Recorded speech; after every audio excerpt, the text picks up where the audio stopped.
আসসালামু আলাইকুম রহমতুল্লাহি বারাকাতু। বন্ধুরা সবাই কেমন আছেন? আশা করি সবাই ভালো আছেন। আমি আছি মোহাম্মদ ইউনুস আলী, ইউনুস অ্যাগ্রোর পক্ষ থেকে। এটা আমার ইউটিউব চ্যানেল, এটা নতুন চ্যানেল। তো আপনারা সবাই সাবস্ক্রাইব করবেন চ্যানেলটিকে, যেন উপরের দিকে হয়, আপনাদেরকে সুন্দর সুন্দর ভিডিও যেন উপহার দিতে পারি। তো আমি প্রথম পর্যায়ে আমি যে বিষয়গুলো আপনাদেরকে জানাবো, যে একটা গরু যখন অসুস্থ হবে, গরুটা অসুস্থ হলে এই যে আপনার কান এবং গরুর এই যে লেজ, এই লেজ নাড়াবে না কখনোই, এবং নাকের সামনের অংশ শুকনা থাকবে। সেক্ষেত্রে আমি বলি এই যে গরুটা, এই গরুটাকে দেখা, এই যে নাক, এই নাকের দুই সামনের অংশ শুকনা থাকবে, এবং গরুর স্বাভাবিক তাপমাত্রা যেটা 100, এই 100 কম বেশি হবে। 100 থেকে 2 বা 3 বা 4 বা এর নিম্ন হতে পারে। অনেক সময় ফুড পয়জনের ক্ষেত্রে দেখা যায়, যখন আমরা দেখি যে একটা পশু ফুড পয়জন হয়েছে, তখন অনেক সময় তাপমাত্রা কমে আসে। সেই ক্ষেত্রে বোঝা যাবে যে এই পশুটি কোন রোগ হয়েছে, বা 100 থেকে 2 ডিগ্রি হলে বুঝবেন যে সাধারণত জ্বর হয়েছে বা অন্য কোনো অসুখ ধরবে, এরকম উপক্রম হবে। তো এই বিষয়টা আপনারা অবশ্যই লক্ষ্য রাখবেন। গরু যারা আপনারা খামারে পালেন বা বাড়িতে পালেন, একটা দুটো বা তিনটা। তো এই প্রথম পর্বে আমি আপনাদেরকে আরো একটা জিনিস জানাবো, যে ওষুধ প্রয়োগের মাধ্যম। একটা পশুকে আপনারা যখন ওষুধ প্রয়োগ করবেন, তার মাধ্যম হচ্ছে তিনটি: এইচসি, আইএম, আইভি।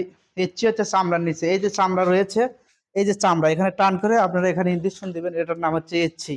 তো এই বিষয়টা অনেক সময় অনেক ইঞ্জেকশন আছে যে মাংসে দিতে হয়, যে মাংসে যেটা ইঞ্জেকশন দিবেন সেটা আপনারা এই যে এই হাড় এবং এই হাড় আর এই হাড়, এই এটার মাঝখানতে দিবেন, এখানে মাংসে দিবেন। আর অনেক সময় আমরা মাংসে এখানেও দিতে পারি, সমস্যা নাই। আর আইভি, আইভিটা হচ্ছে শব্দের অর্থ হচ্ছে রগ। এটা রগে দিতে পারবেন আপনারা, এই যে এখানে দেখাই।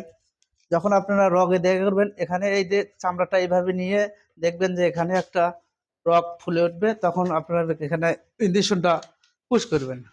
তো এই মাঝে এই তিনটি মাধ্যম: এইচসি, আইএম, আইভি, চামড়ার নিচে, মাংসে এবং আইভি, এই তিনটাই হচ্ছে পশুর শরীরের ইঞ্জেকশনের পদ্ধতি। আর পশুর মুখে খাওয়ানোর মাধ্যম হচ্ছে bolus, powder, syrup, gel. Bolus হচ্ছে ট্যাবলেট, যে ট্যাবলেটগুলো আমরা, যেমন কৃমির ট্যাবলেট বা রুচির ট্যাবলেট বা যে কোনো ধরনের ট্যাবলেট রয়েছে, যেমন আপনার এলটিভেট একটা কৃমির ট্যাবলেট, ট্রাইলিভেট বা এন্টিউরাম, এসিআই এর, এই ধরনের যে কৃমির ট্যাবলেটগুলো আমরা খাওয়াই, এটাকে ট্যাবলেট বলে।